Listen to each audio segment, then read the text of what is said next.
Merci Jean-Michel. Mais je comprends mon père en fait.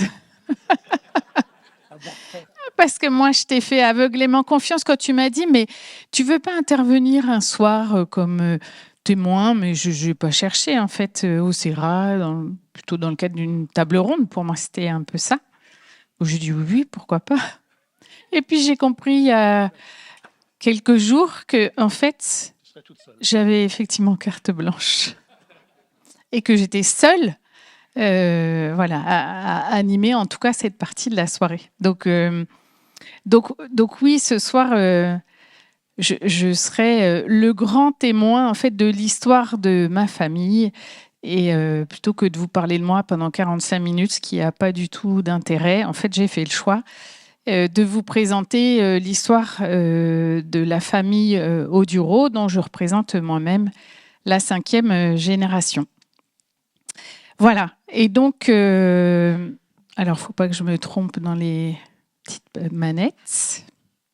Donc voilà. Donc l'histoire de la famille Audureau débute en 1890 dans la petite commune de la Copchanière, quand Hyacinthe Audureau, donc mon arrière-grand-père, termine son tour de France avec les compagnons du devoir et donc s'installe dans une forge à la Copchanière. Il est lui-même maréchal ferrant, forgeron, et donc se met au service des acteurs, on va dire, économiques de sa commune, mais qui est plutôt à l'époque tourné vers le monde agricole. Et donc, il va mettre son savoir-faire au service des agriculteurs pour leur faciliter. Et ça, c'est le début finalement du fil conducteur de l'histoire de notre groupe et de son développement. Il va mettre son savoir-faire au service des agriculteurs pour leur faciliter leur quotidien et leur permettre avec plus de facilité les travaux dans les champs. Et donc, il va entretenir les outils, permettre poser des cerclages en fait sur le roue des charrettes pour les rendre plus solides, puisqu'à l'époque, il n'y a pas de pneumatique. Et puis, bien évidemment, assure le ferrage des bœufs qui œuvrent dans les champs, puisque toutes les machines sont, à l'époque, à traction animale.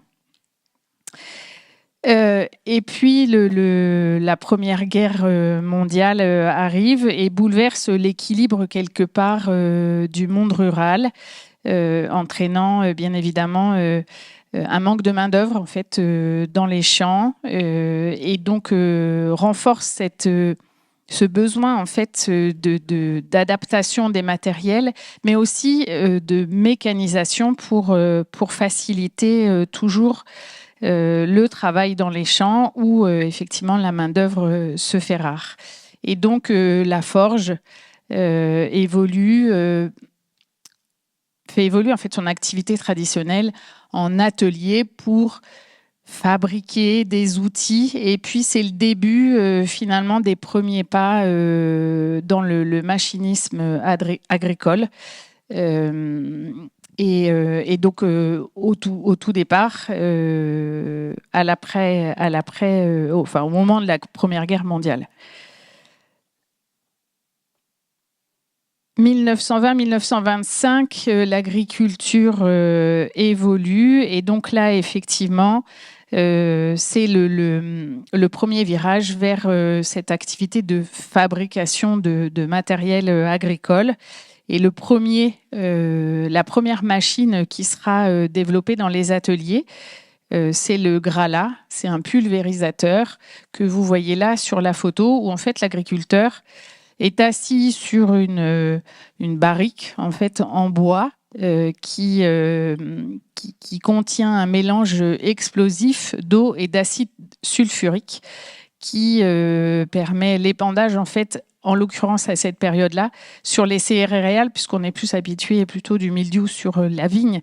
Mais en l'occurrence, à cette époque-là, c'est la production des céréales qui est attaquée par le mildiou. Et pour sauver la production, eh bien, il faut pulvériser ce mélange d'eau et d'acide sulfurique, ce que permet effectivement le grala d'une manière plus aisée. Et donc, c'est le premier d'une grande série de pulvérisateurs. À cette époque-là, Hyacinthe, et je ne vous l'ai pas dit, en fait, quand il s'est installé à la Caube-Chanière avec son épouse Nathalie, ils ont 3 garçons et une fille. Donc, une fille, Nathalie, alors on n'en parle pas finalement dans toute cette histoire, mais on parle effectivement de ses frères que sont Hyacinthe, donc qui est mon arrière-arrière-grand-père, non, qui est mon arrière-grand-père, pardon, qui a 2 frères, Georges et puis Martial. Et donc, je vous en parlerai par la suite, surtout de Martial, qui lui avait... qui a travaillé en fait plus sur le volet commercial de l'activité Audureau. Et donc, à l'après-guerre, Hyacinthe, donc l'aîné des 3 fils, qui est mon arrière-grand-père, rejoint son père et ses frères dans l'atelier.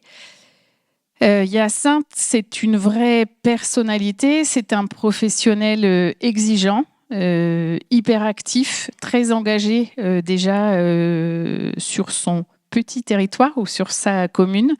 Il est au conseil municipal. Il fonde le premier corps des sapeurs-pompiers. Et puis le dimanche, il joue de l'harmonium à la messe et il chante également. Et à côté de son investissement effectivement dans sa commune, il est très actif aux côtés de son père et très ingénieux pour développer le catalogue de produits propres en fait des ateliers Audureau à cette époque-là, donc tourné sur une gamme de pulvérisateurs qu'ils vont diversifier sur différentes cultures. Donc je vous parlais des céréales, mais ils vont aussi adapter les pulvérisateurs aux vignes, aux arbres fruitiers et puis aussi à la pomme de terre. Et en parallèle, ils développent une gamme de tombereaux qui sont en fait des remorques à traction animale. 1945, l'idée de génie, et donc là on parle de mon grand-père, Bernard Audureau, qui est le fils de l'aîné des 3 fils de Hyacinthe, qui s'appelle aussi Hyacinthe. En fait, c'était mon arrière-arrière-grand-père qui s'appelait Hyacinthe. Son fils aîné s'appelait Armand, mais tout le monde l'appelait Hyacinthe. Et donc, Hyacinthe, mon arrière-grand-père, a eu un fils unique, Bernard, qui, à cette époque-là, en fait, n'est pas du tout dans l'entreprise familiale. Et au moment, en fait, de la Seconde Guerre mondiale, lui, il est passionné par la télécommunication. Et donc, au moment de la Seconde Guerre mondiale, il est réquisitionné par les Allemands pour le STO et donc part travailler à Berlin, chez Telefunken. Et donc... il profite, ça lui convient pas comme vous pouvez l'imaginer, et donc il profite d'une permanence pour s'échapper et se réfugier à la Caube-Chanière. Mais les rumeurs allant bon train, il ne valait mieux pas en fait qu'il reste très longtemps à la Caube-Chanière. Et donc c'est Monsieur Garnier qui à l'époque a une entreprise à Redon du même nom. Qui va l'accueillir et puis lui proposer un poste de tourneur en fait dans ses ateliers et qui rachète à cette époque-là une société qui s'appelle FAO qui fabriquait des broyeurs à l'époque, broyeurs à pommes, moulins à farine, manèges à chevaux et qui est en liquidation et qui confie donc à Bernard, mon grand-père, la gestion de la liquidation de cette entreprise à Vitry.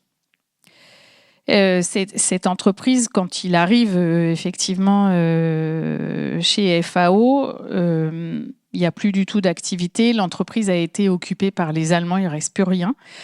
Et donc, plutôt que de respecter en fait la mission qui lui avait été confiée par Monsieur Garnier, il se dit en fait non, je vais relancer l'activité. Et comme à cette époque-là, la la motorisation fait son apparition, les tracteurs en fait arrivent dans les fermes.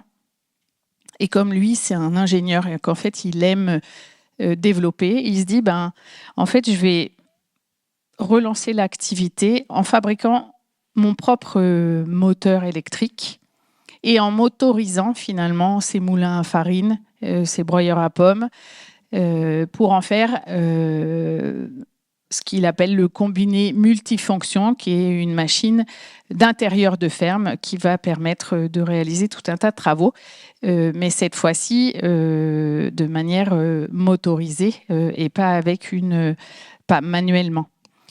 Donc voilà, donc il relance FAO et là où en fait sa mission était d'y rester peu de temps, il va y passer 25 ans de sa vie en fait.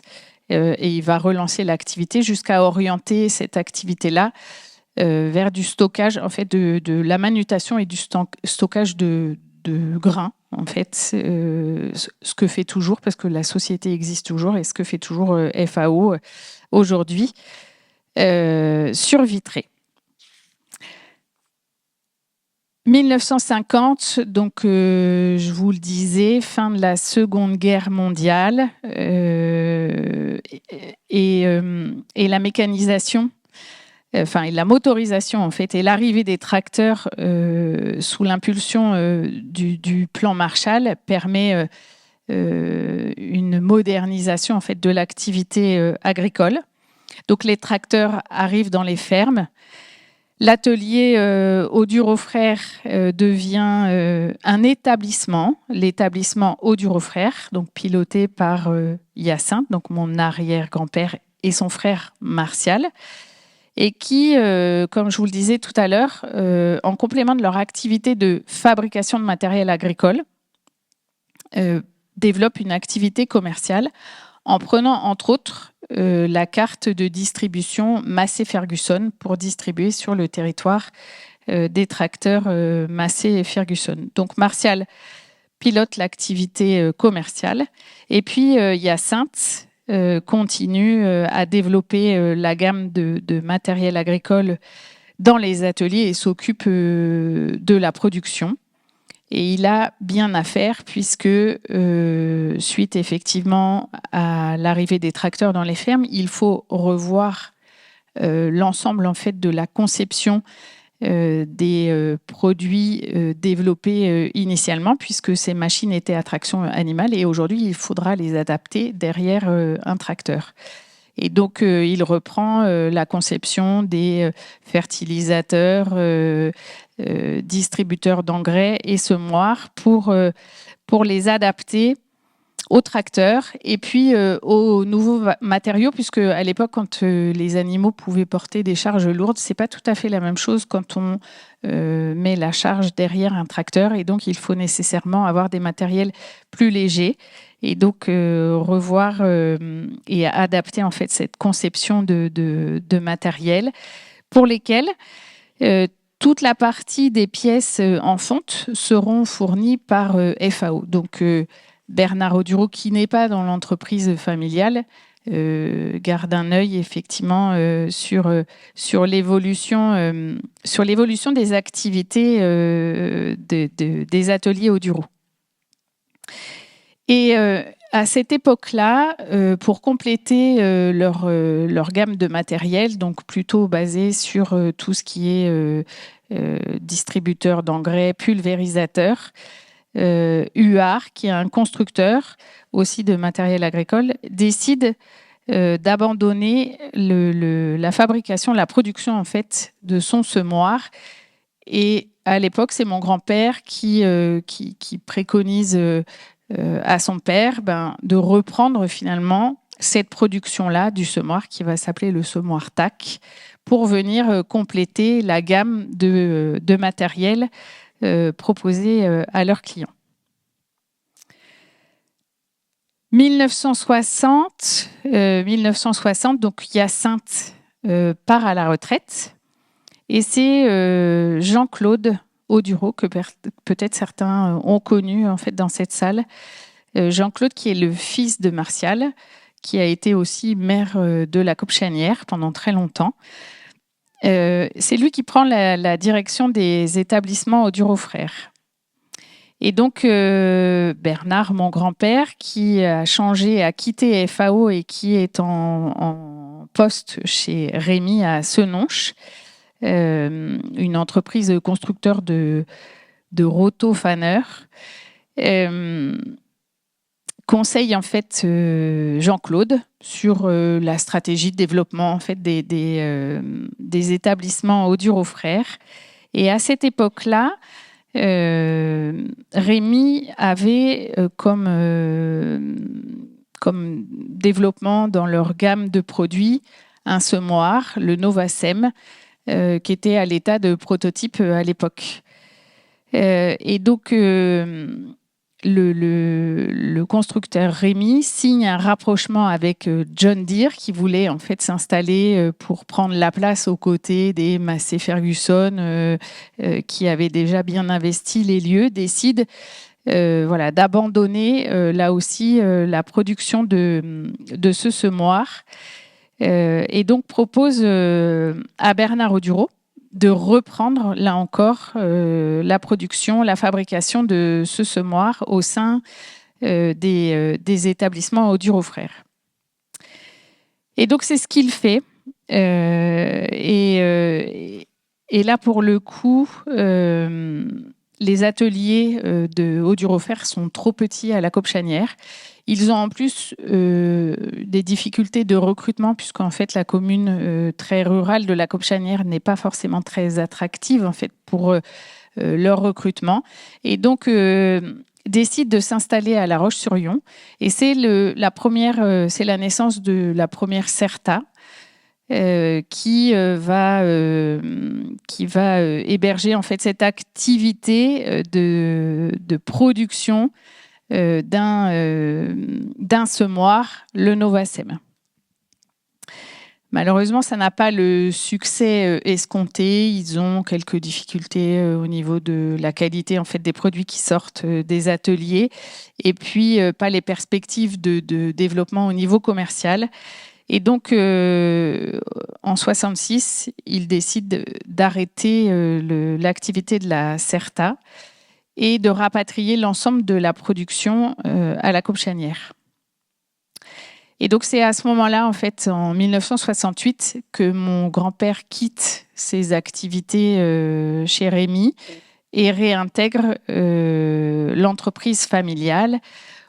Et c'est là que la séparation se fait entre la famille, en fait. Et donc, Jean-Claude et Martial vont garder la partie commerciale avec la carte Massey Ferguson.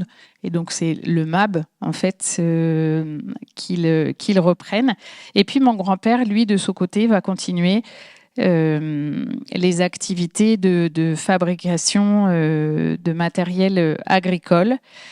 Mais pour, à ce moment-là, effectuer un changement en fait, de stratégie, et il décide d'abandonner la fabrication des semoirs, des distributeurs d'engrais, des pulvérisateurs, pour se tourner vers les engins de manutention, puisqu'avec l'arrivée des tracteurs, il faut les équiper et pour assurer les travaux dans la ferme, tous les travaux de manutention.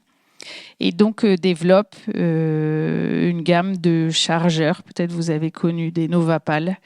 Je ne sais pas si il y a dans la salle, peut-être toi Hervé, tu as connu le chargeur Novapal. Des chariots élévateurs, la décileuse, qui sont des matériels animés par l'hydraulique. Et c'est comme ça qu'il va, à son tour, attirer son fils, Jacques, donc mon père, dans l'entreprise familiale en lui disant, mon père travaillait chez le roi Sommer, était plutôt orienté vers une carrière dans le commerce international et donc n'avait pas forcément vocation à rejoindre l'entreprise familiale. Mais il a réussi à le convaincre à le rejoindre pour créer une seconde vie à la CERTA qui, là, devient fabricant de vérins hydrauliques qui sont un composant majeur en fait dans ces matériels de manutention. Et donc mon père accepte et lance la Certa en fabrication de vérins, et je vous en parlerai un peu plus tard, mais c'est effectivement compliqué au départ, et donc il va pour assurer la fabrication, toute la recherche et le développement de la fabrication de vérins, prendre pas mal de cartes de distribution et notamment des matériels de chez Oduro.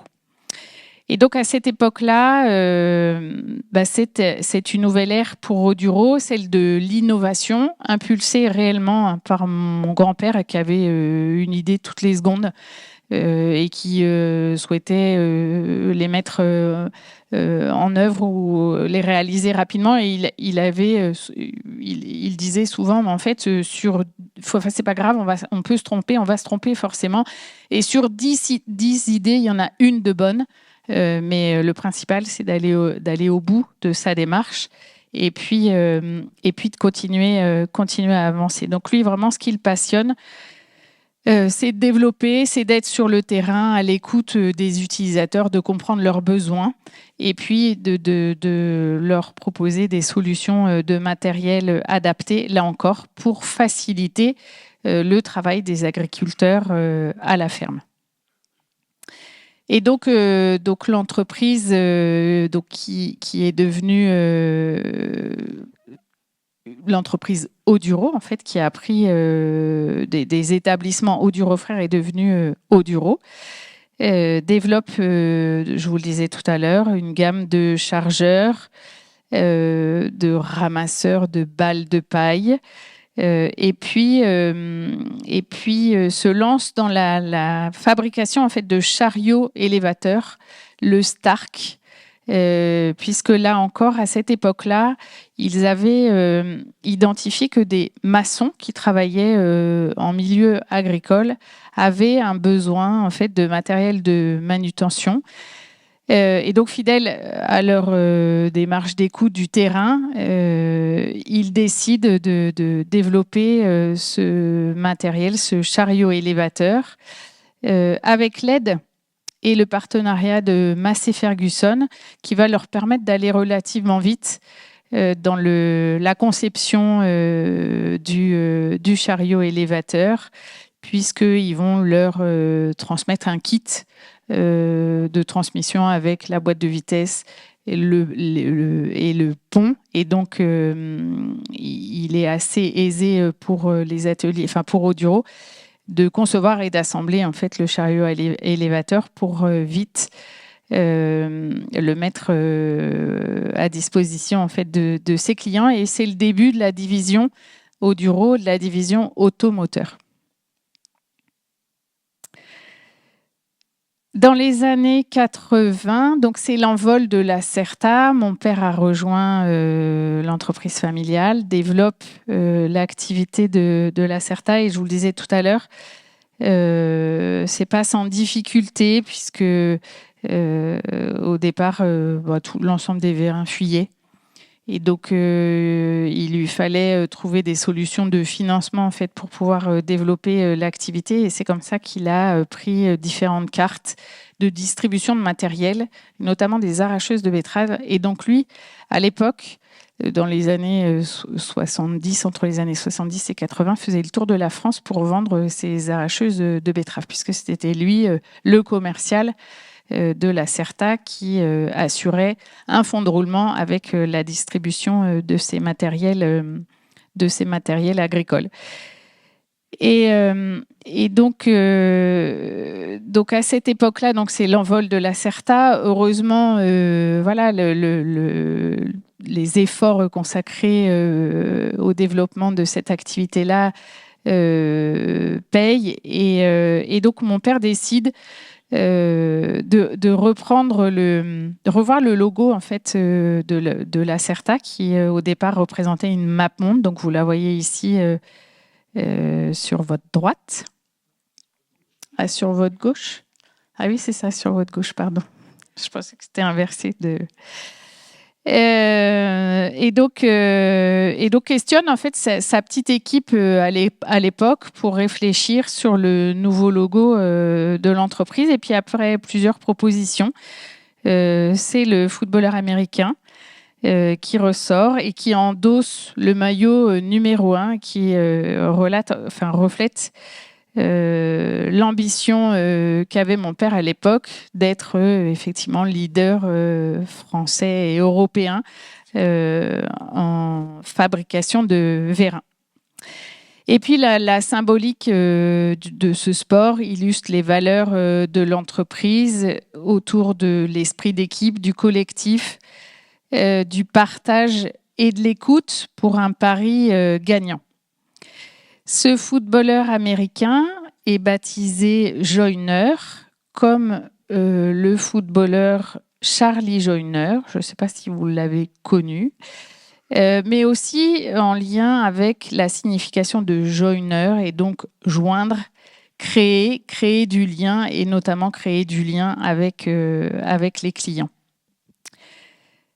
Et donc voilà en quelques chiffres, mais vous y voyez rien du tout. En fait, l'activité de l'Acerta se développe et donc mon père s'inspire beaucoup de ce qui se fait dans l'automobile pour faire évoluer l'organisation de la production.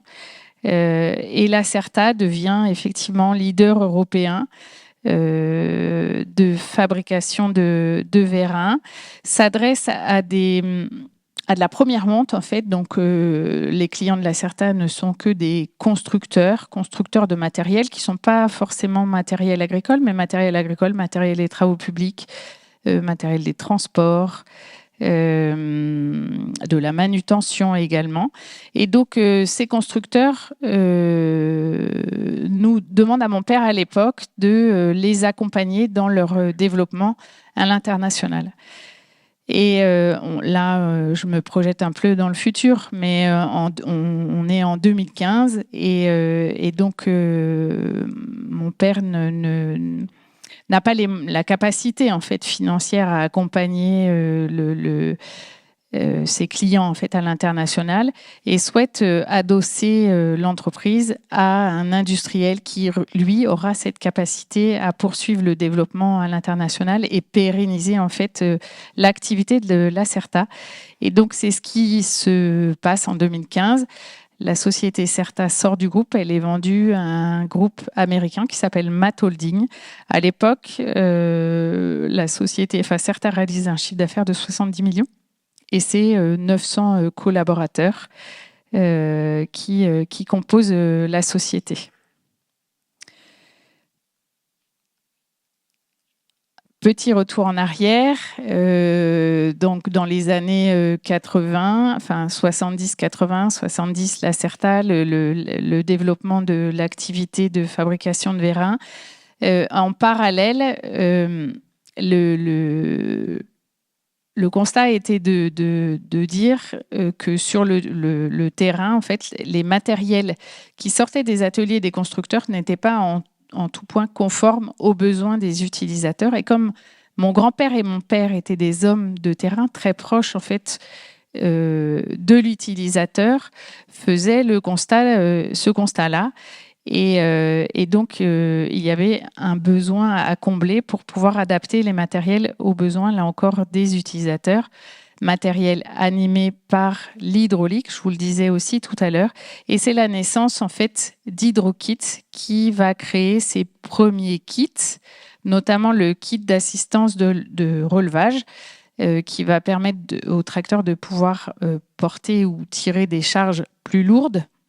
Mais quand ils ont développé ce kit d'assistance de relevage et mis des charges plus lourdes à l'arrière du tracteur, en fait, le tracteur se cabre.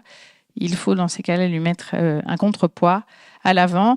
Et une fois que le contrepoids est installé, c'est la direction qui ne répond plus. Et donc, il faut développer un kit d'assistance de direction, un kit hydraulique, là aussi. Et c'est vraiment les débuts des premiers kits, des premiers développements d'HydroKit. À cette époque-là, donc la Certa et Hydrokit sont dans les mêmes locaux à La Roche-sur-Yon. Et dans les années 90, l'ensemble des activités de production se déplacent sur le Poiré-sur-Vie. Hydrokit continue son développement. Le modèle d'Hydrokit est basé sur un modèle d'appel entrant. En fait, donc le client a un besoin, il téléphone, il a en ligne un technicien en capacité d'identifier son besoin et qui prend l'engagement de répondre au plus vite à son client en s'appuyant sur un stock effectivement de composants suffisamment conséquent pour pouvoir répondre à de multiples demandes diverses et variées. Et c'est ce qui vaudra à Hydrokit le surnom de la redoute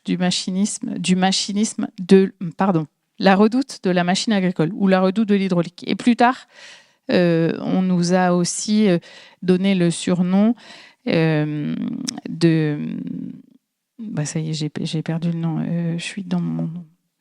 ce qu'on achète sur Internet, c'est pas la redoute, maintenant c'est plus la redoute, c'est l'Amazon de l'hydraulique. Merci, je cherchais le terme. On est toujours dans la même idée.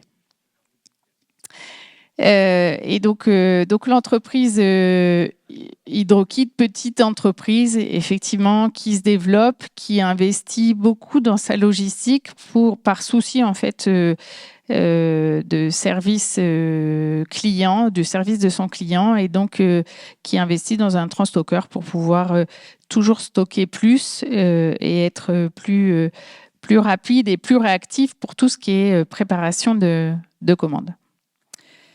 Dans les années 90, c'est l'électrique et l'électronique en fait qui font leur apparition, et l'électrique et l'électronique pilotent l'hydraulique. Et donc, il nécessite que on fasse évoluer aussi notre gamme de solutions à proposer à nos clients.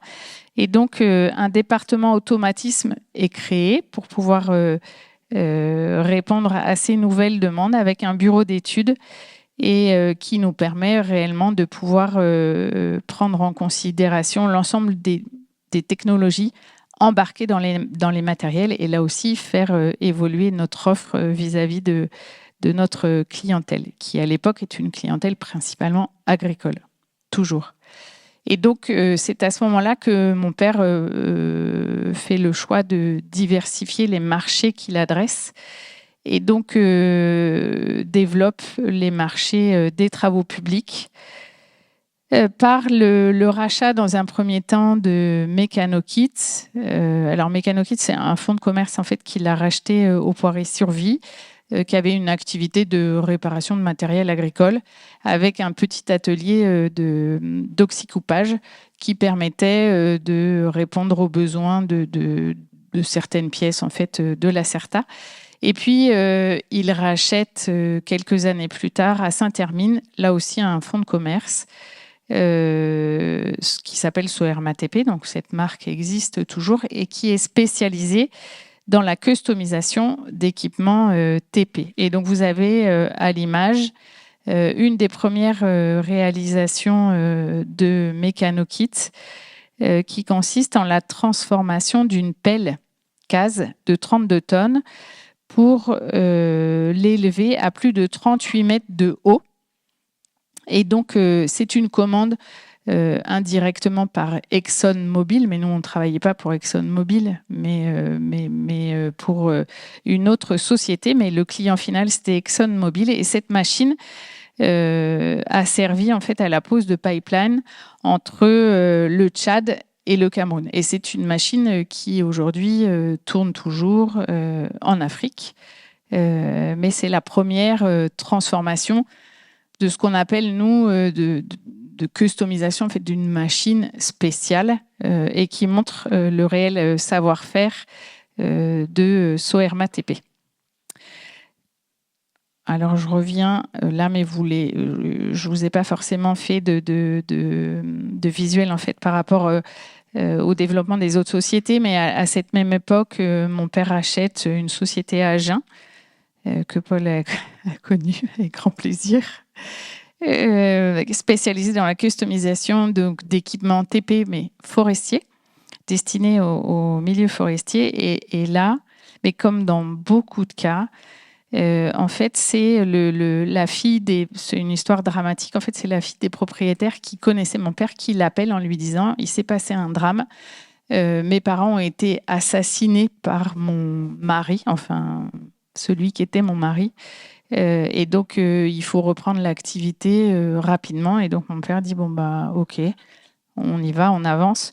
Et donc, rachète cette société-là à Agen, qui est complémentaire finalement à l'activité de Mécanokit sous la marque Soema TP en tant que customisation d'équipements TP.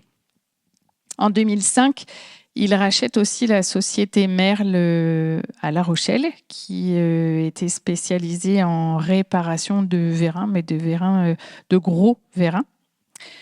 Et puis en 2010, sur les activités plutôt TP, on crée, puisque là, moi, j'étais rentrée dans le groupe, un partenariat avec Caterpillar pour fabriquer des machines de démolition, mais des machines là aussi démesurées qui peuvent travailler à plus de 50 mètres de haut. Donc ça, c'était la diversification en fait des activités sur les marchés des travaux publics et puis aussi sur la partie vérin, de réparation de vérin.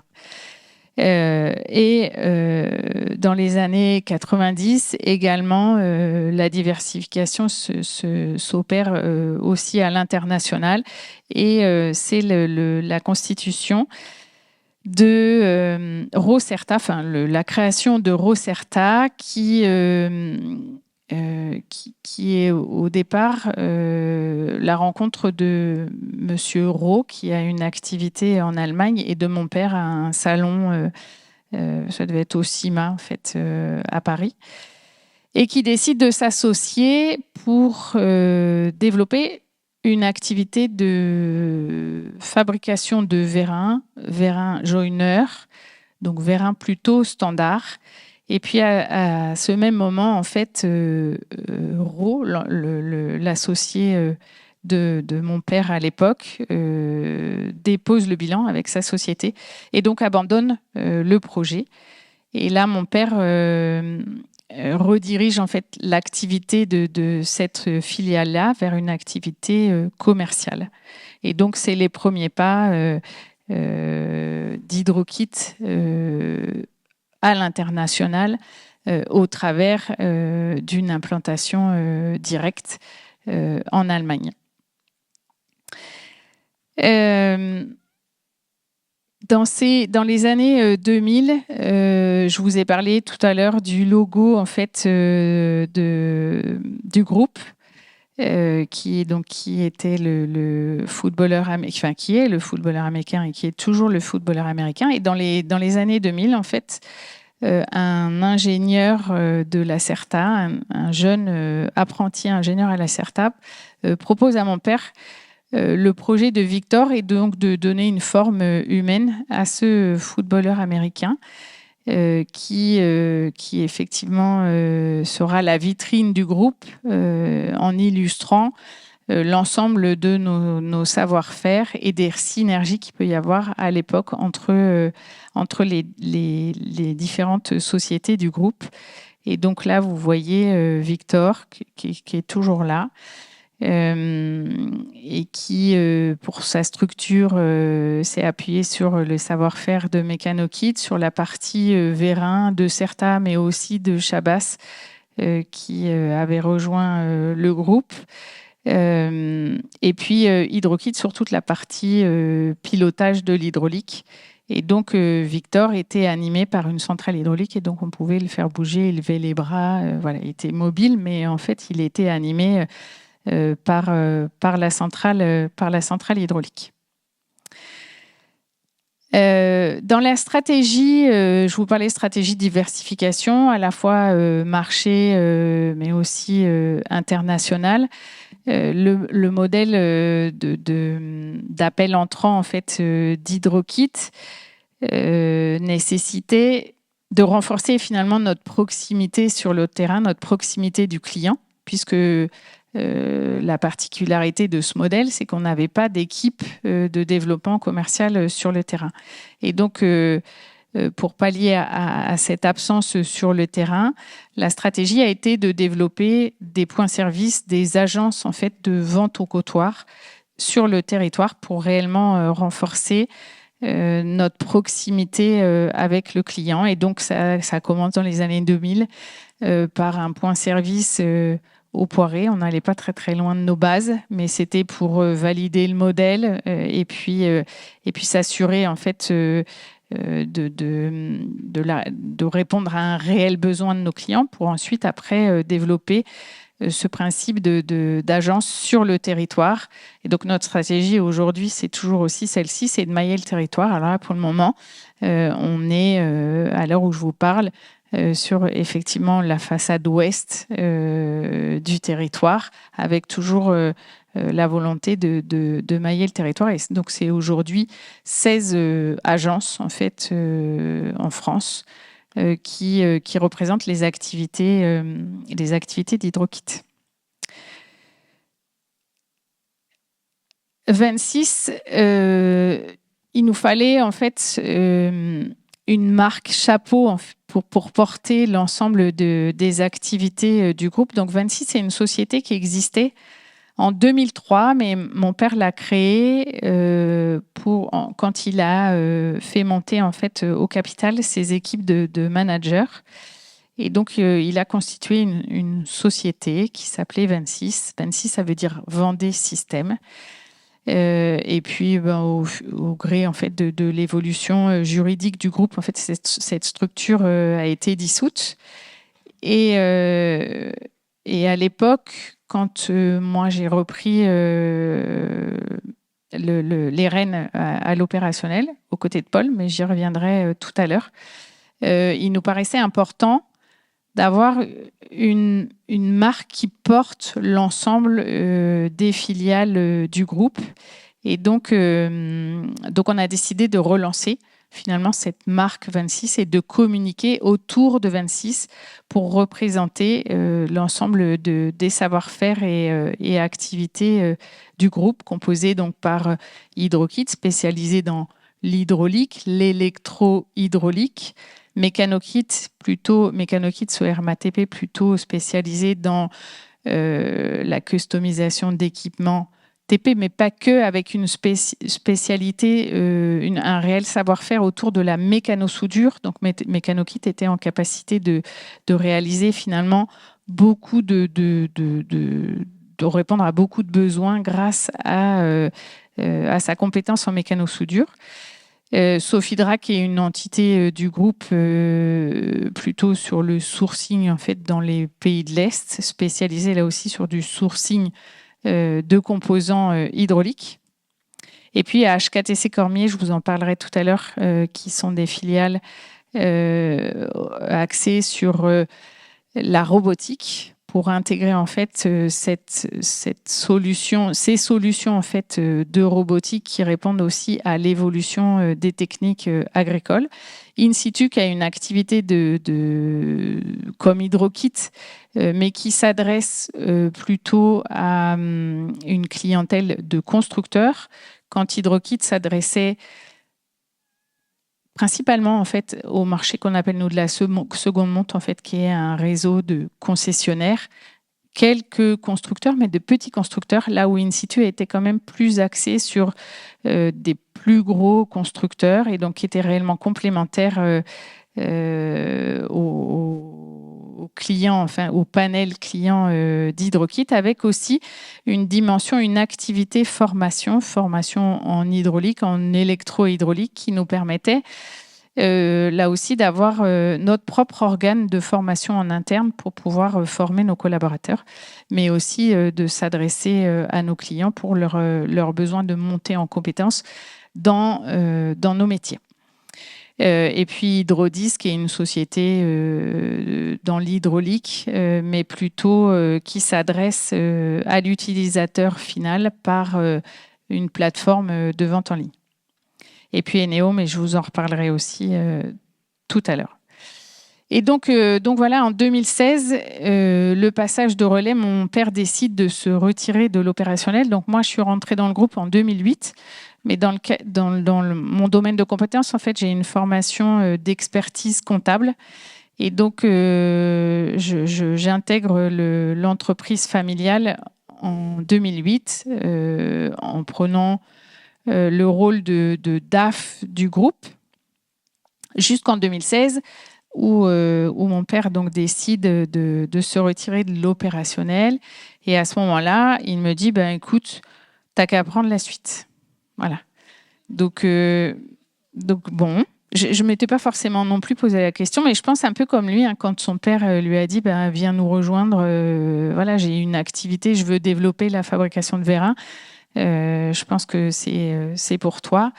Bon, ben là, de la même manière, voilà, mon père me dit ben, prends la suite. Je pouvais pas, j'étais à ses côtés depuis 8 ans, et donc je me voyais pas du tout dire ben non. Donc je quittais mon métier, c'est toujours ce que je dis, je quittais ce que je savais faire pour tout ce que je savais pas faire en fait. Mais il était toujours présent puisque lui et donc du coup s'inscrivait au niveau de la gouvernance, on va dire non opérationnelle, même s'il a toujours eu jusqu'à son dernier jour en fait son bureau chez Hydrokit et où il était présent tous les jours.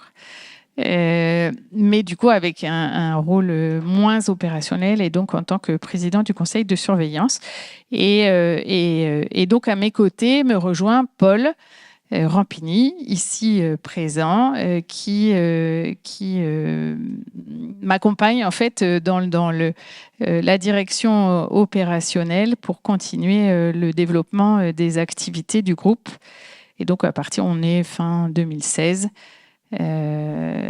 Voilà. Et donc, la poursuite du développement de nos activités continue. Vous l'aurez compris, on suit finalement l'évolution des technologies, nous aussi, pour pouvoir toujours avoir une offre qui réponde aux besoins de nos clients, à la fois là, clients du marché agricole au marché des travaux publics. Et donc, surtout sur le volet agricole, si on peut parler de troisième révolution, mais là c'est plutôt à Hervé que je passerai la parole pour s'étendre sur le sujet. Mais effectivement, au regard des problématiques de pénibilité, de pénurie de main-d'œuvre sur les marchés agricoles, on se lance sur le développement de ces activités autour de la robotique et en s'associant pour ces débuts dans la robotique à une entreprise que peut-être certains connaissent ici, qui est la société Carré, qui est un constructeur de matériel agricole, mais de travail du sol, qui avait commencé à travailler sur le projet de développement d'un robot, Anatis, et on s'associe à l'entreprise Carré pour poursuivre le développement de ce robot au travers une société qui s'appelle HKTC. Et puis, voilà, l'entreprise Carré est sortie en 2021 de l'entreprise et nous, on a poursuivi le développement de cette offre autour de la robotique en tant qu'intégrateur de solutions robotiques qui permettent d'accompagner en fait nos clients dans leurs projets de développement de matériel autour des sujets de l'automatisme et de la robotique. Nos enjeux aujourd'hui dans nos métiers, c'est de pouvoir répondre aux enjeux de la décarbonation, des objectifs de neutralité carbone. Et là encore, on développe en fait aujourd'hui, enfin on a commencé en 2022-2023 à développer des solutions de de rétrofit en fait des machines mobiles, c'est-à-dire de déposer un moteur thermique et de le remplacer par un moteur électrique, ce qui permet de prolonger la durée de vie d'un équipement tout en réduisant son impact carbone.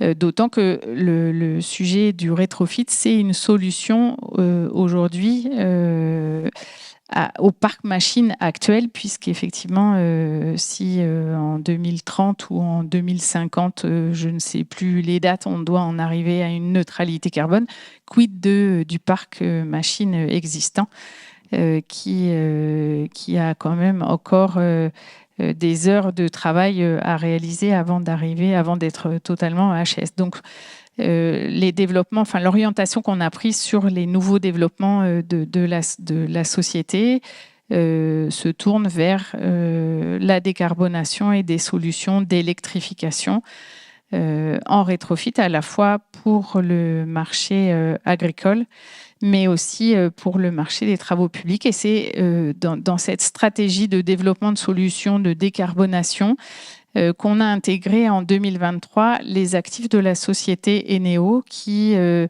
était une société plutôt spécialisée dans le rétrofit des poids lourds, ce qui n'était pas notre métier, puisque nous, on s'adresse au matériel off-road et pas le matériel on-road, mais des machines mobiles pour lesquelles les technologies ne sont pas très éloignées. Et donc, il y avait de réelles synergies à intégrer les actifs de cette société qui était en grande difficulté aussi à cette époque.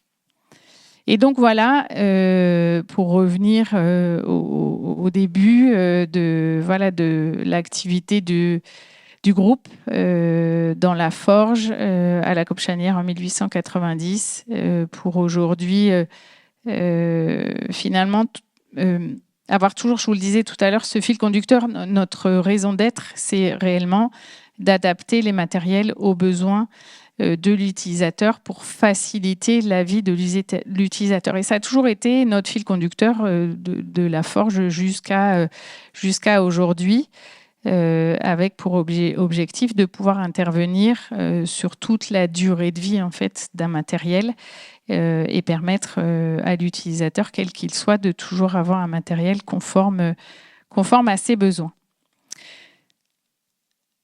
Je ferai un petit clin d'œil à la fondation Jacob-Duro, puisque mon père était très impliqué dans l'accompagnement des jeunes, et notamment au travers de l'alternance.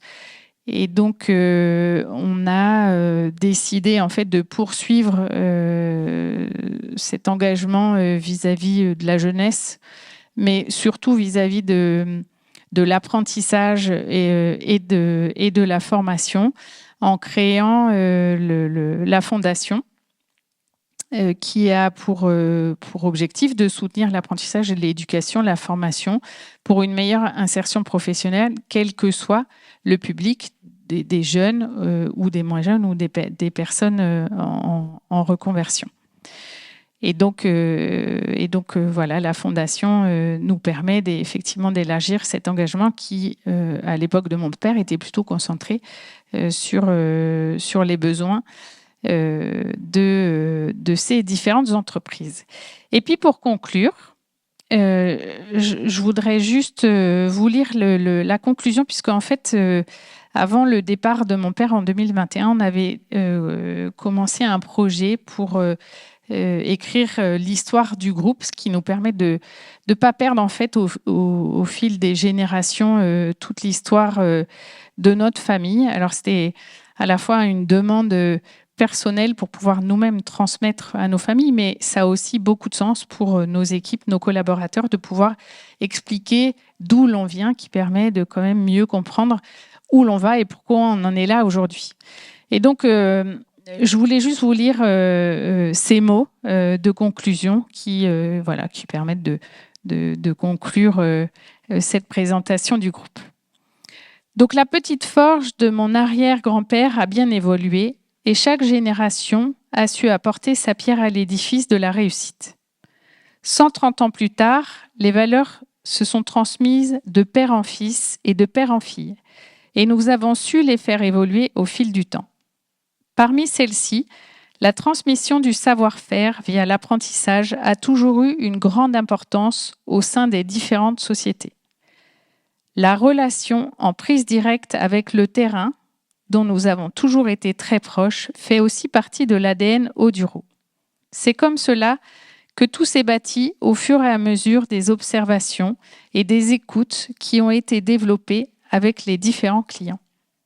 La curiosité et l'innovation constituent les autres points communs entre les différentes entreprises et générations. Nous avons toujours été très présents sur les salons et les foires, expositions, afin d'être en contact avec les clients, afin de percevoir au plus près leurs besoins et être à la pointe de l'innovation. Dès 1980, l'entreprise Oduro possédait ainsi les premiers robots de soudage et les premiers centres de découpe laser. En 1978, nous avons aussi équipé l'Acerta des premières machines à commande numérique. Toute nouveauté susceptible de nous aider nous intéressait. Nous avons été dans les premiers à développer les solutions informatiques, par exemple, et à installer à l'Acerta les toutes nouvelles machines à facturer Olivetti, puis dès la fin des années 70, la micro-informatique.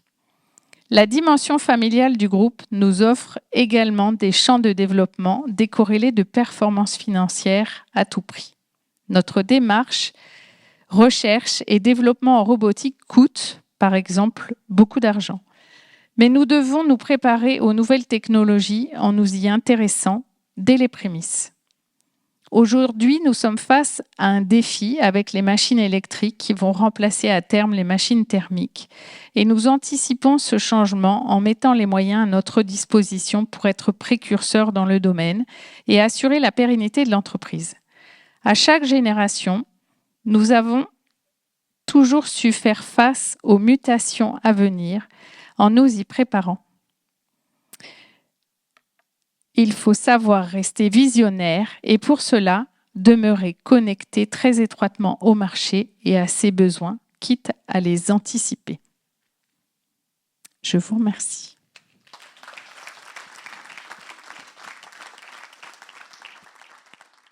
Merci beaucoup. J'ai envie de vous demander, comme vous avez visiblement beaucoup de sens du concret et d'être proche du terrain, qu'est-ce que vous faites avec l'IA en ce moment ? On essaye d'apprivoiser l'IA. Nous aussi, en fait, on évolue justement avec ces technologies pour nous permettre d'améliorer nos process. Alors, d'un point de vue métier, on travaille effectivement les sujets de l'intelligence artificielle pour faire évoluer notre offre à nos clients, notamment sur les sujets de la robotique, de la vision, de la détection de piétons, par exemple, sur tous ces sujets de sécurité. Mais à la fois aussi sur l'amélioration de nos process internes pour améliorer notre productivité et pouvoir se concentrer sur des tâches avec plus de valeur ajoutée et pouvoir être plus dans l'analyse plutôt que des travaux de compilation de données qui peuvent être plus facilement réalisés par l'intelligence artificielle. Mais aussi sur l'amélioration de nos productivités, sur l'amélioration du suivi de la gestion de nos stocks, par exemple, qui, dans notre activité, est quand même une partie très significative. Donc voilà, alors, on n'en est qu'au début, mais l'idée, c'est de commencer à travailler sur ces sujets-là avec ces technologies qui nous permettent d'améliorer nos process et aussi notre offre client. Est-ce que l'arrivée de l'IA est comparable à l'arrivée de la motorisation quand on est passé de la traction animale à la traction motorisée? On peut faire un parallèle ou pas? À mon avis, oui, parce que c'est une révolution. En fait, c'est un bouleversement dans nos techniques en fait de travail. Quelle qu'elle soit, en fait. Et de la même manière avec l'arrivée de la motorisation dans les fermes, c'est une révolution. En fait, il faut réapprendre à retravailler, et déjà à adapter effectivement les techniques de travail, à pouvoir faire évoluer ce qui s'est fait à l'époque par Oduro, mais les matériels à pouvoir adapter sur les tracteurs pour répondre à l'évolution des techniques de travail. C'est ce que disait Martial Oduro, qui donc lui travaillait pour le MAB et plus donc sur le volet développement commercial. Il disait, mais mettez-moi un équipement sur ce tracteur, je ne vais pas aller à la messe avec. Donc voilà, c'était dire, dépêchez-vous en fait à développer toute cette gamme de matériel qui permettent de répondre à la technologie qui est disponible à un instant T. Et donc j'ai envie de dire, pour l'IA, c'est la même chose en fait. Il faut qu'on réapprenne à retravailler avec des technologies qui vont nous permettre d'améliorer nos process, d'aller aussi plus vite pour être plus efficient et plus performant dans nos activités. Donc, je pense qu'on peut effectivement faire un parallèle entre ces deux révolutions. C'est mon avis. Merci Sophie. Bravo pour l'exposé. Moi qui dis innovation, dis aussi réglementation. Est-ce que tu peux nous parler un petit peu de la réglementation en France, en Europe et voir dans le monde par rapport à l'environnement concurrentiel de l'entreprise ? Alors aujourd'hui, c'est une réelle difficulté, effectivement, surtout sur les transformations en fait et les adaptations en fait au matériel. La réglementation européenne est un réel frein pour le développement de nos activités, puisque aujourd'hui, nous, on est contraint, on suit la directive machine, donc on a adapté nos développements et toute la documentation technique exigée par la directive machine pour être sûr de pouvoir assurer la conformité et la sécurité des adaptations qu'on peut réaliser sur les machines. Demain, cette directive se transforme en règlement, et c'est un règlement européen dicté par les constructeurs, forcément, parce que ça les gêne moins, qui va nous obliger, dès qu'on va réaliser une modification dite substantielle, donc ça c'est comme dans le droit du travail, en fait, le côté substantiel, voilà, il faut le définir de manière plus précise. Et qu'à partir du moment où cette modification est substantielle, le donneur d'ordre en fait de la modification endosse la responsabilité, le rôle en fait, endosse le rôle du constructeur et donc se doit de réhomologuer en fait l'ensemble de la machine, quand bien même on a pu modifier qu'une partie, mais qui peut jouer sur des éléments de sécurité de la machine. Donc, ce qui va rendre très difficile et très finalement coûteux toute modification d'un matériel, quand on sait que sur le cycle de vie d'une machine, en fait, elle est modifiée très régulièrement pour toujours répondre, là encore, à l'évolution des techniques de travail sur toute la durée de vie de l'équipement. Donc, c'est un réel frein aujourd'hui. Et ça, c'est une réglementation européenne, bien évidemment. Donc pour nous, ça fait déjà, quand Paul travaillait dans le groupe, on commençait à regarder le sujet de près parce que c'est une vraie difficulté par rapport au développement futur de nos métiers, de notre offre. Et aujourd'hui, on travaille à faire en sorte, puisqu'en fait, on ne peut pas agir sur le règlement, mais par contre, on peut agir sur son guide d'application. Et donc, on a essayé de rentrer en contact avec la Direction générale du travail, parce que c'est elle qui pilote en fait ces sujets-là, pour pouvoir influencer quelque part la rédaction du guide d'application qui nous serait la moins favorable en fait à nos activités. Je ne sais pas si j'ai répondu totalement à ta question. Alors, en fait, nous, directement, comme on n'est pas constructeur, on n'est pas directement en fait concurrencé par du matériel chinois. Le matériel chinois, quand il arrive en France, de la même manière, il faut l'adapter. Alors, ça a même été au départ un vrai développement pour les activités du groupe, parce qu'en fait, ces matériels n'étaient pas aux normes européennes. Et donc, il fallait les mettre aux normes européennes. Donc là, on avait en fait du business facile à faire. Là, la concurrence chinoise, pour nous, elle nous impacte, enfin pas directement sur les matériels puisqu'on n'est pas constructeur et qu'il nous faut aussi équiper de la même manière ces matériels chinois comme un matériel français ou européen, ou peu importe, ou allemand. Par contre, on voit effectivement la concurrence chinoise arriver sur les composants en fait électroniques surtout et là, pour le coup, c'est un peu plus difficile de se battre, puisque nous aussi, on a à la fois une offre de solutions globales et complètes. Je vous le disais tout à l'heure, de kits qui sont intégrés sur des matériels, mais aussi une partie de notre activité qui est liée à la vente de composants secs. Et donc là, pour le coup, on fait effectivement face à une concurrence chinoise plus importante et à des prix défiant toute concurrence. Ce qui n'était pas le cas en fait dans les années 2008-2009 où quand on a connu effectivement la crise avec des impacts, une forte chute de nos activités parce que la CERTA à l'époque a perdu à peu près 50% de son activité, mais plus vite reparti et aussi parce qu'on n'avait pas en fait cette concurrence chinoise telle qu'on peut la connaître aujourd'hui et qui rend effectivement les choses un peu plus difficiles. Sachant qu'on n'a pas les moyens de lutter aussi, ou de se battre pour une meilleure compétitivité. Et quand on sait ce qui se prépare là dans les mois ou les semaines à venir, ça risque d'être peut-être encore plus difficile. Bonjour, j'avais une question parce que vous avez présenté l'histoire de l'entreprise depuis les débuts avec une structure familiale plutôt petite et ensuite des rachats, une croissance. J'étais curieuse de savoir comment est-ce que vous gérez la cohésion au global et le fait que les valeurs que vous voulez faire vivre soient toujours incarnées.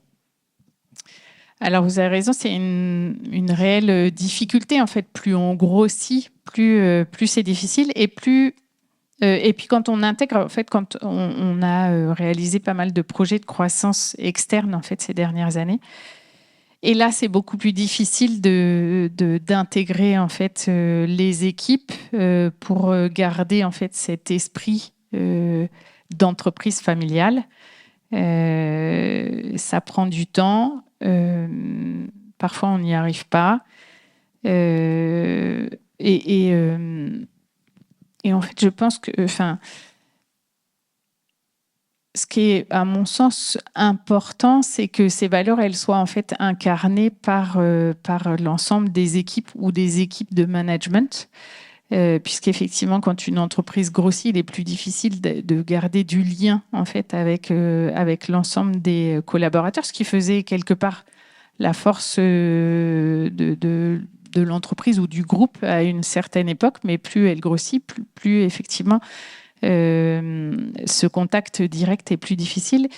Et par contre, il est important, capital et crucial que ces valeurs soient incarnées par l'ensemble des managers qui vont pouvoir créer ce lien en incarnant eux-mêmes les valeurs et qui permettent à chacun de nos collaborateurs de toujours avoir le sentiment que c'est bien un esprit familial qui perdure dans l'entreprise. Mais là, je vous dis ça, mais c'est très compliqué en fait. Et aujourd'hui, on fait face effectivement à ces difficultés où on entend nos équipes dire c'est plus une entreprise familiale en fait. Alors que finalement si, dans dans la volonté en fait de l'importance à donner à chacun en fait dans sa place et sa contribution dans le développement du groupe. On reste une entreprise familiale qui a grossi, mais avec des valeurs qui sont toujours les mêmes. mais avec oui, je vous le cache pas, une réelle difficulté à faire en sorte que chacun s'y retrouve au quotidien et chacun considère que les valeurs de l'entreprise familiale sont toujours incarnées par les managers. Est-ce que c'est plus difficile avec les jeunes qui intègrent l'entreprise aujourd'hui? Non, moi je ne crois pas. Moi je ne pense pas. En fait, pour moi, les jeunes, c'est pas une difficulté. Ils sont pas moins engagés que les autres.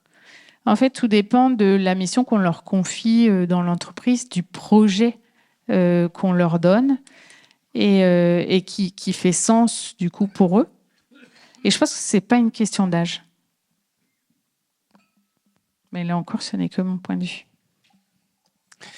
Merci Sophie pour la présentation, pour tout. Dans le livre, si certains parmi vous l'ont pas lu encore, moi je peux que vous le conseiller. C'est extrêmement riche d'enseignements, je voudrais dire au-delà de ce que tu as présenté.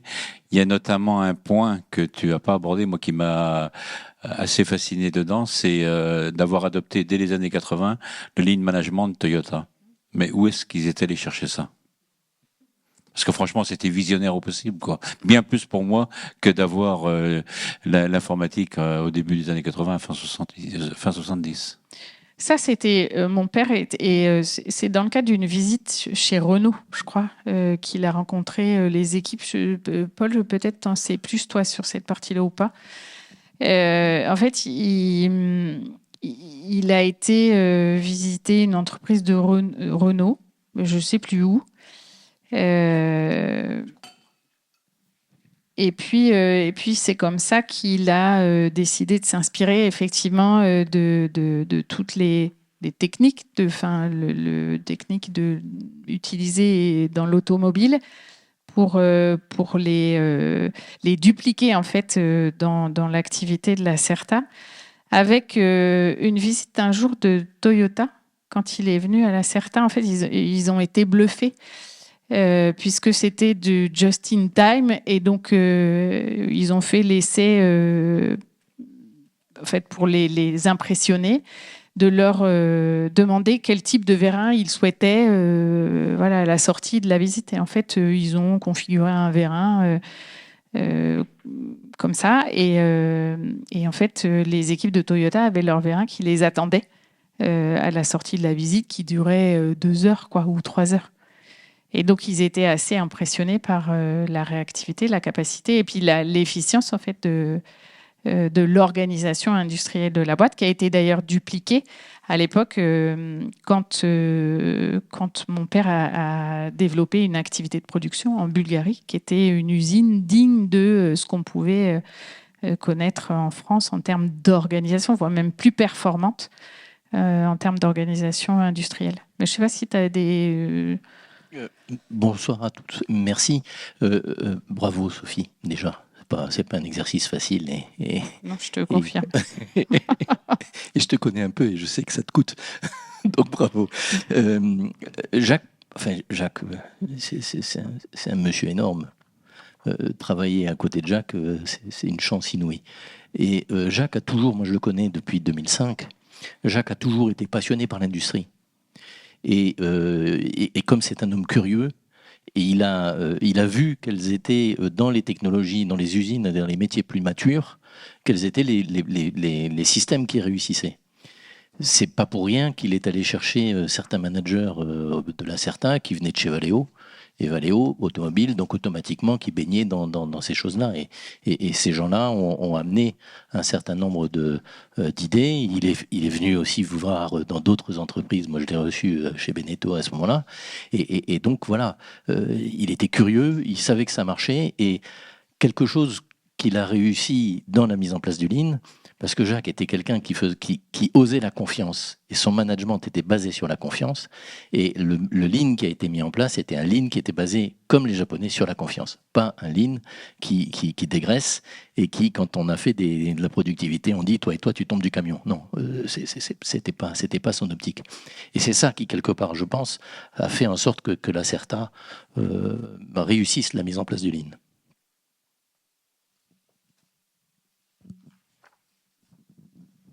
Merci pour ta présentation, Sophie. J'ai 2 questions en une. ou une question en deux, ça dépend. La première, c'est, on dit souvent qu'une société, elle est créée par la première génération, développée par la deuxième et écroulée par la troisième. Là, vous êtes à la Moi, je cinquième. suis la 5e, Vous êtes à la cinquième. Donc en sursis. Non, mais ma question, c'est comment vous faites par rapport aux autres. Et l'autre question qui est relative à ça, c'est la succession des entreprises. C'est une problématique pour beaucoup de chefs d'entreprise. Toi, tu l'as vécu en étant celle à qui on passe le flambeau. Et je voudrais savoir si tu as des conseils à donner aux chefs d'entreprise qui veulent justement passer le flambeau.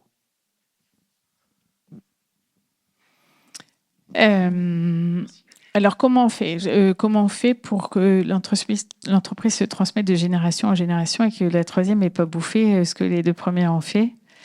Peut-être,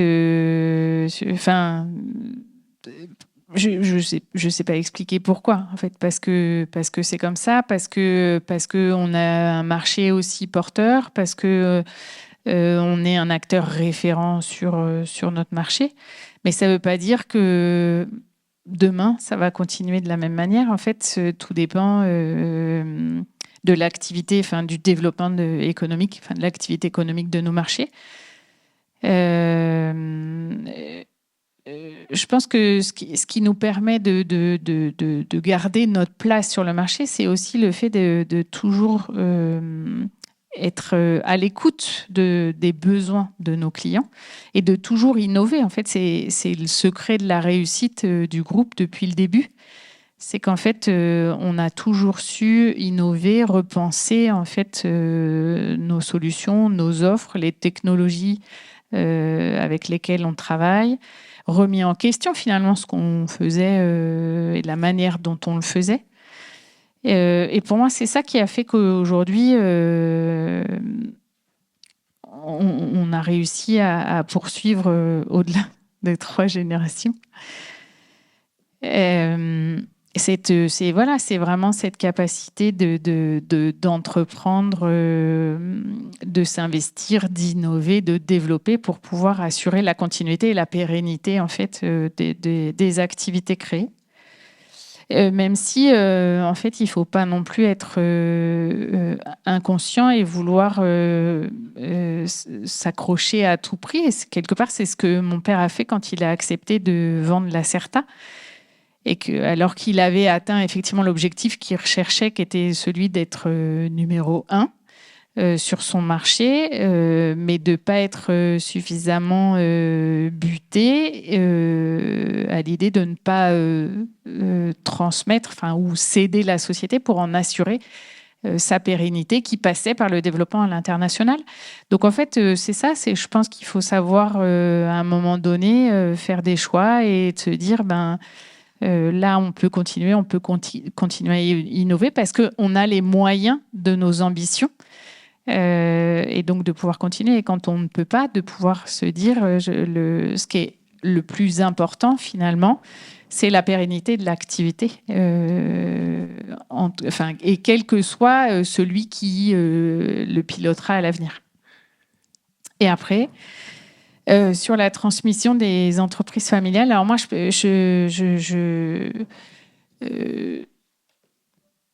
je pourrais pas, j'aurais pas forcément de conseils à donner, mais si j'en avais un, c'est d'essayer d'associer assez vite, en fait, si dans la famille il y a un repreneur potentiel, c'est de l'associer assez rapidement, en fait, à cette idée de reprendre les activités, les rênes de l'entreprise familiale. Parce que pour le coup, mon père, il n'a pas fait ça du tout. Mais comme on ne l'avait pas fait avec lui non plus, en fait, c'était normal, c'était pas forcément clairement dit, mais on pouvait le pressentir pour autant. Et je trouve que c'est plus simple quand même de dire les choses. Et je pense que en fait, ces générations-là de chefs d'entreprise faisaient partie d'une génération de personnalités très pudiques, en fait, où quelque part on n'ose pas réellement dire les choses. Je pense qu'aujourd'hui, on a plus de liberté de parole et plus de capacité à pouvoir aborder l'ensemble des sujets avec nos enfants. Donc, pour moi, c'est ça, c'est d'évoquer clairement les choses assez tôt et de pouvoir au plus tôt intégrer un membre de la famille pressenti pour la reprise des rênes. Et que on n'a pas forcément non plus la solution, ou la possibilité d'avoir au sein même de la famille des personnes qui vont reprendre. Donc, c'est aussi de se préparer à cette éventualité-là et de se dire comment, là encore, on organise la pérennité des activités, quand bien même on n'aura pas forcément un flambeau, le flambeau de repris en famille, à l'opérationnel en tout cas. Et donc, ça peut s'organiser aussi différemment. Donc, je pense qu'il faut, effectivement, ce qui est important, c'est d'anticiper et de pouvoir aborder tout type de scénario en fait dans la transmission en se disant en fonction de ce qui peut se présenter, de la volonté des membres de la famille à reprendre la suite, de l'avoir suffisamment anticipé pour pouvoir au mieux préparer le scénario le mieux approprié. Est-ce que tu peux nous dire, Sophie, quand tu es entrée dans l'entreprise, à la direction financière, qu'est-ce que tu avais en tête? Est-ce que tu pensais déjà à prendre la suite? Non. En fait, d'abord, j'y suis rentrée par curiosité. Parce qu'en fait, j'ai rejoint l'entreprise familiale au départ pour remplacer ma mère qui s'occupait des activités de la société holding. Et donc, moi, je travaillais en cabinet. Ça faisait 7 ans que je travaillais en cabinet d'expertise comptable. Donc, j'avais mon portefeuille client. Enfin, voilà, tout allait plutôt bien dans ma vie professionnelle. Et puis, ma mère voulait arrêter de s'occuper des activités de la société holding. Elle m'a dit, reprends cette activité-là. Bon, je dis, pourquoi pas? Et donc, en fait, j'ai très vite fait le tour du sujet. Et du coup, je me suis dit, mais je vais aller voir. Là, pour le coup, mon père m'avait rien demandé. Hein. Et je me suis dit, je vais aller voir ce qui se passe dans les sociétés industrielles. Et en regardant en fait les choses de mon angle de vue plutôt comptable, expertise comptable. Et puis, du coup, c'est comme ça que j'ai finalement pris cette place, ce rôle qui était officieux et non officiel. Oui, c'est toi qui as fait le pas là. C'est ça. Et puis mon père était quand même, était quelqu'un d'intelligent et très, très, très, très ouvert en fait, et donc qui faisait confiance, comme le disait Paul. Et donc, en se disant, si elle descend, je vais lui faire confiance, je vais la laisser faire. Et je pense que lui avait en tête cette idée de dire, peut-être qu'un jour, elle pourrait reprendre les rênes. Donc, en fait, il m'a laissé faire mon petit bonhomme de chemin pendant 8 ans. Et après, pour me dire, vas-y maintenant, reprends les rênes, réellement. Oui, une question un peu dans la foulée de la précédente, peut-être tout aussi embarrassante, donc j'ai hésité à la poser. Moi, je suis convaincu comme économiste que le type d'entreprise que vous avez décrit, d'abord l'exposé était passionnant, correspond exactement à ce qu'il faudrait pour la région, pour le pays, en termes de développement en volume. C'est-à-dire qu'on n'a pas assez d'entreprises de taille intermédiaire. Et pour dire les choses négativement, vous créez des barrières en entrée grâce au lien entre le territoire, l'entreprise que vous avez constituée et son marché, qui sont les consommateurs et les citoyens. Pour dire les choses positivement, la démarche d'innovation permanente, d'ouverture que vous avez, de coordination avec ceux qui peuvent vous permettre d'évoluer dans votre métier, est quelque chose de tout à fait essentiel. Alors j'aurais en fait 2 questions. La première, c'est est-ce que dans ce qui s'annonce en termes de bouleversement technologique, est-ce que la manière dont vous allez demain valoriser vos données, c'est-à-dire votre savoir-faire, en coordination avec un certain nombre d'acteurs qui peuvent coopérer avec vous, est-ce que c'est quelque chose que vous appréhendez aujourd'hui? Et la deuxième question, et c'est celle sur laquelle j'ai hésité à intervenir, c'est il y a de plus en plus des mouvements aujourd'hui, notamment qui viennent des États-Unis depuis 10 ans, qui disent que les femmes ont un rôle particulier à jouer pour basculer d'un modèle des licornes, en gros, où c'est la course au volume, la financiarisation, qui souvent échoue, parce qu'on cherche effectivement à faire de la rentabilité à tout prix et trop rapidement, vers un schéma qu'ils appellent un schéma de zèbre, c'est-à-dire on cumule à la fois l'idée de consistance, de compétitivité, mais aussi de souci de développer des choses utiles. Est-ce que vous pensez que le fait qu'il y ait davantage de femmes aux commandes des entreprises aujourd'hui pourrait être un facteur qui permette justement à la fois de densifier le tissu économique et puis de permettre qu'il évolue dans un sens, je dirais, plus souhaitable? Alors, je vais répondre à la question la plus embarrassante qui m'embarrasse pas vraiment. Il y a des études, mais je pense que vous les connaissez, qui ont été faites sur justement la performance des entreprises dirigées par une femme. Et donc, en fait, les entreprises dirigées par des femmes sont plus performantes que celles dirigées par des hommes. Après, une fois qu'on a dit ça, on n'a rien dit. Et je suis assez d'accord. Et que c'est pas la qualité, c'est pas une histoire de genre en fait, que de se dire qu'il y a un mode de management ou de développement d'une entreprise. Par contre, ce qui est capital, c'est d'avoir toujours à l'esprit la nécessité d'être rentable. Pour pouvoir assurer l'avenir et le développement pour garder sa place, son rang en fait sur le marché.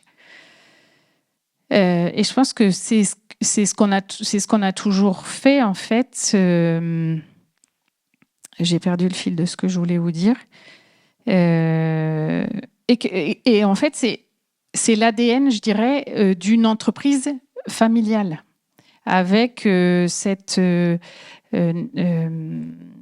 volonté, la nécessité, le fait de s'inscrire dans la durée et d'avoir du coup une exigence en termes de rentabilité plus raisonnable, ou en tout cas plus raisonnable que ne pourrait l'avoir un actionnariat financier qui va chercher de la performance à tout prix. Et donc, c'est pour ça que j'en viens par rapport à ce que vous dites. Et je pense que ce n'est pas une histoire de genre. C'est justement une histoire d'ADN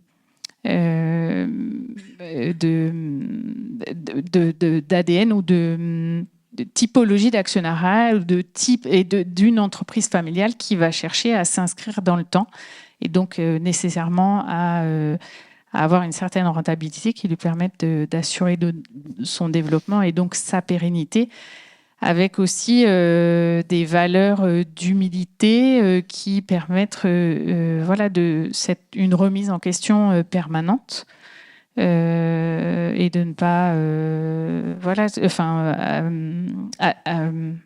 avoir une vision assez clairvoyante sur une situation et de pouvoir se dire là je me trompe, je fais fausse route et donc il faut qu'on fasse machine arrière. Je dirais que c'est pas du coup pour moi pas une question de genre, mais plus une question de typologie d'actionnariat ou de philosophie d'entrepreneur et que l'on retrouve pour moi en fait dans une entreprise familiale en tout cas. Et il nous faut nous développer, avoir une certaine rentabilité pour pouvoir assurer la pérennité. Donc ça, c'était la deuxième partie de votre question. Et la première partie, sur l'avenir des données par rapport à nos métiers. Le sujet de la donnée, notamment sur la donnée agricole, c'est un réel sujet. On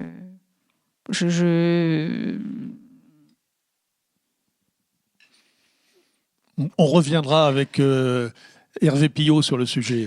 C'est effectivement Hervé est plutôt expert dans le domaine, mais c'est vrai que c'est un réel sujet qui impacte forcément aussi nos activités, puisqu'en fonction des données qu'on va pouvoir récupérer, on va aussi pouvoir faire évoluer notre offre de solutions, de solutions de prédiction, par exemple, ou de prévention d'une panne sur une machine ou donc oui, c'est un sujet aujourd'hui sur lequel on n'a pas réellement la main, puisque la donnée La propriété de la donnée appartient aux utilisateurs.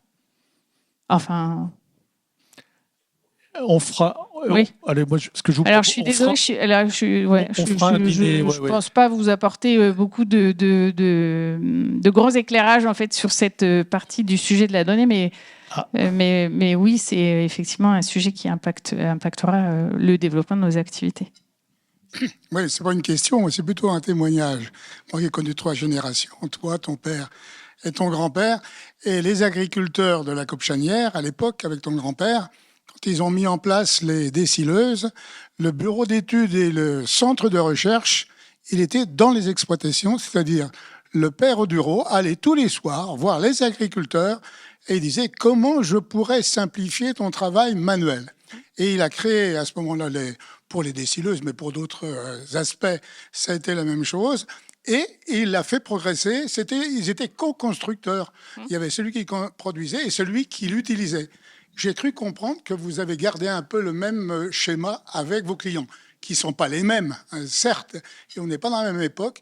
Et ça, je pense que c'est aussi la force des entreprises de pouvoir allier recherche, développement, client, pour que on ne produit pas pour se mettre sur le marché puis dire vous ne voulez pas acheter mon truc là, je ne sais pas si ça marche, mais directement quelque chose d'utile. Et peut-être que pour l'intelligence artificielle, vous avez un rôle à jouer là aussi, c'est d'écouter ceux qui l'utilisent et de dire comment vous pouvez nous aider à faire en sorte que ça soit compréhensible ou qu'on ne soit pas complètement dépendant de ces nouveautés qui ne sont pas complètement des nouveautés mais qui s'accélèrent quand même très très vite. Et après, tu as raison, dans tout développement, en fait, dans le groupe, à chaque fois, ça émane du besoin d'un client ou d'une demande d'un client.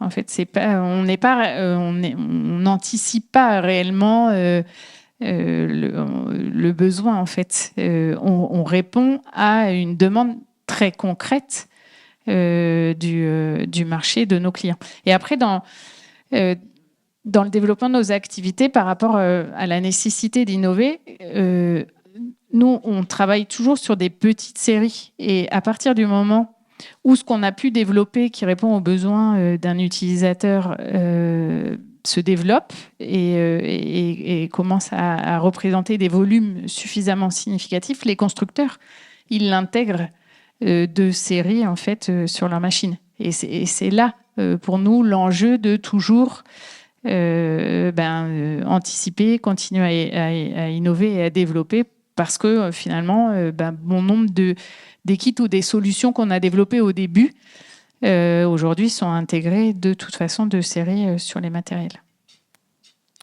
Alors Sophie, en guise de conclusion, est-ce que tu pourrais nous dire quelques mots sur ta présidence du MEDEF Vendée?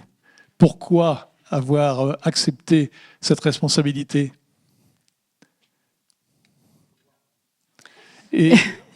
Pourquoi pas.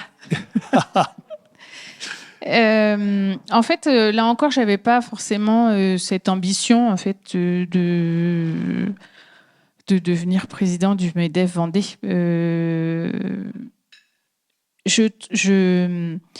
J'ai été élevée comme ça dans un environnement d'entrepreneurs engagés, investis sur le territoire. Et donc pour moi, c'est surtout au décès de mon papa, en fait, je me suis dit, maintenant, c'est à toi de continuer à t'investir, à t'engager sur le territoire pour agir pour l'avenir. Et je me souviendrai toujours, parce que mon premier mandat, c'est un mandat d'élu à la CCI, et c'était en 2021. Et mon père était encore vivant.